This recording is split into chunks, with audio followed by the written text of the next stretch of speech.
Islom yulduzi kanali. Dunyoga mukammal nigoh.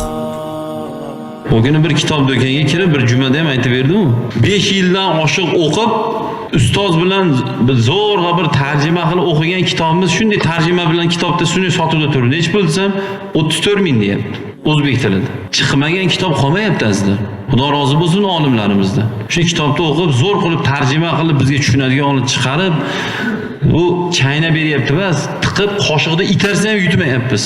Qadagi jikkillaganda diskini olib ko'rgani pul bor, sharoit bor, vaqt bor, internetga pul bor, uyatsiz narsani ko'rgani vaqt bor, gaplashib laqillagani vaqt bor. O'zimizni biznesimizni kimda nech pul pulimiz bor, kimda nech pul haqqimiz bor, kimda qancha qarzimiz bor, kallamiz juda ham yaxshi oladi. Kitobga kelganda ha, kallam olmayapti. Kallang olmasa biznesni ham olmasin bo'lmasa. Kallang olmasa birovdagi haqlar esingdan chiqib qolsin bo'lmasa.